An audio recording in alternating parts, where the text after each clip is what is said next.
I wrote a column on Monday about depression and how I'm just starting to realize 51 years into my life that depression is a reality for me. And I'm recording this now on Friday, and it's interesting because, depression isn't a 24-hour, 7-day a week, 365 day a year thing for me, at least that I feel. But as I'm recording this, I'm actually feeling a little down for no reason right now, and it doesn't make any sense. But depression, I guess, isn't supposed to make sense. I've been upfront about anxiety being an issue for me, and now I'm going to start working on the depression thing.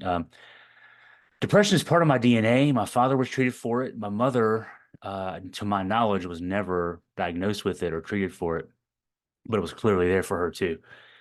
And now I'm aware that it's been me, and it only occurred to me recently. It's actually interesting how it occurred to me. I was texting back and forth with a friend and a friend who's a media person, and noting I was noting self-deprecatingly that I'd gotten a couple of nice notes that morning from readers who liked what I wrote about something, and I said, "Wow, this being liked by people thing could really be interesting, and I'm just not used to it." And this person wrote back to say, "You are your own worst enemy." That got me thinking. It's interesting how that can work, but you got me thinking, yeah, maybe sometimes I am.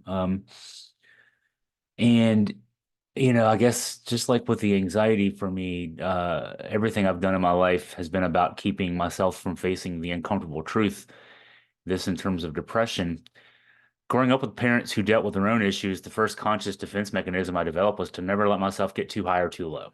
I would always just try to stay in the middle. I'm always just trying to stay in the middle of the two extremes. And I think that's worked as a way to not address issues head on, perhaps, but um, I'm just now coming to grips with the coinciding unconscious defense mechanism that developed in me, how I go out of my way to keep myself perpetually busy so that my mind doesn't have time to dwell. Um, that wouldn't work great for a long time. Think back when I was in school, to keep myself from dwelling on the negative, I would just throw myself into books, into my studies, and I did well. I was my high school class salutatorian, graduated with honors from UVA. Then I threw myself into a writing career. I'm always working, and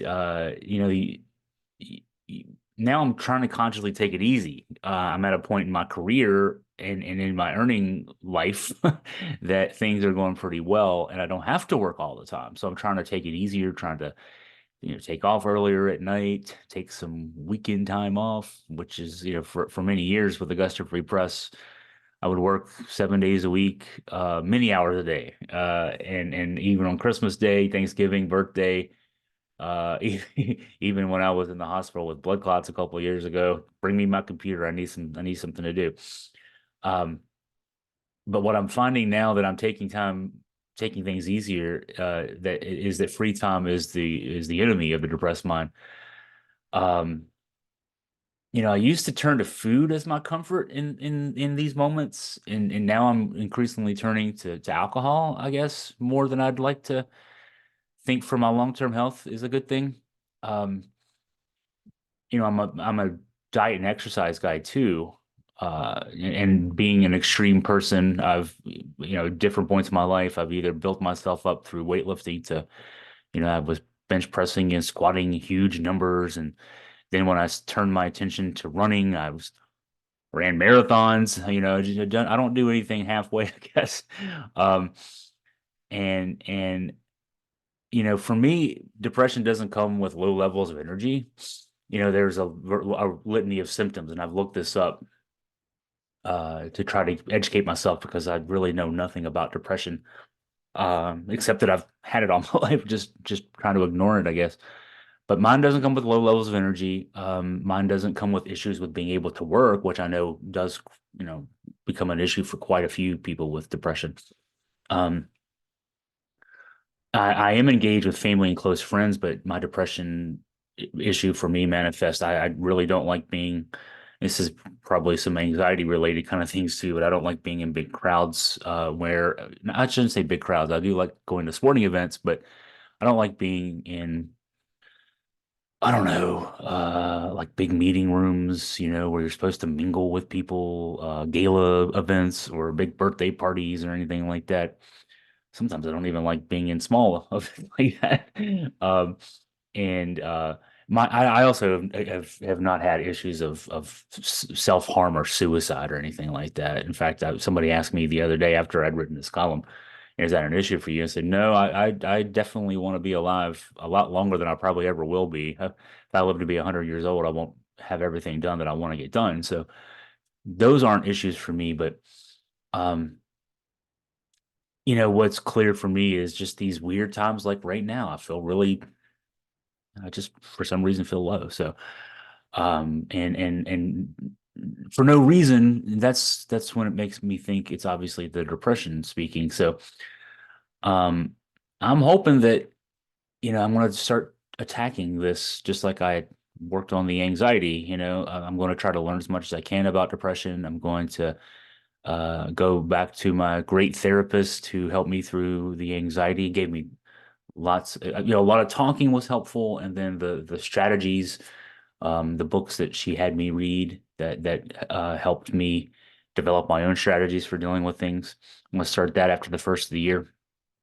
I think the first step's acknowledging it, and I've been very pleased and honored that a lot of people have reached out since they read the column to say that the column meant something to them, that maybe it made them realize they had issues, or they had issues and just didn't want to admit them. But someone like me in a public position, so to speak, willing to talk about it was maybe going to spur them into action in dealing with it. And so I hope that's the case. And that's why I'm doing this podcast and video so that folks who didn't read it can see, hey, I'm saying it straight up. Issues for me with depression are crippling at times. Right this second, ironically, as I've been meaning to record this video and podcast for a couple of days, and just too much work this week. Which is a good thing, right?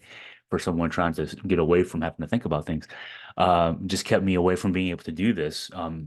And I probably would have been in a much better frame of mind at any of the other times when I was getting ready to record this, and it just hits me again today as I'm doing it, as I'm doing this, that this is just one of those weird things, weird little bouts I'm in right now. So uh, first step's acknowledging it. Second step's going to be asking for help, which is not easy for me to do. I've already done it.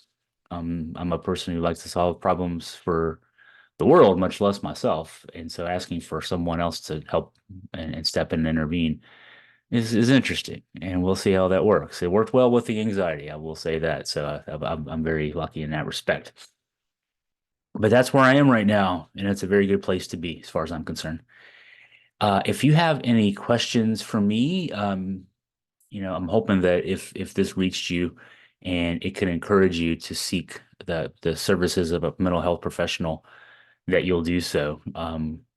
I wish I could say more authoritatively what you should do, depending on where you are, what resources are available, but just go online and look for, maybe search for local mental health resources. I know that one thing our country deals with is a shortage of mental health professionals, and that's an infrastructure problem that we can't just fix today or tomorrow. It's going to take a few years to train enough people and get them in place. But so hopefully you're not in a place physically, location wise, that is suffering from a big shortage of that. Um, but because I don't want you to reach out for help and then not be able to get it if that's what you need. But please do try to find. And there are some online resources I've seen advertised. I can't vouch for them in terms of how they work, but where counselors can be available via Zoom or via some service like that. But don't let a potential lack of resources keep you from getting the help you need. Keep working hard at it. And if I need to kick you in the butt, I will, as far as that goes. But if you need anything from me, hey, if I can make it easier, if I can help, I'm a journalist by trade. My job is to look things up and to find answers. If I can help at all, please email me at chris@augustafreepress.com.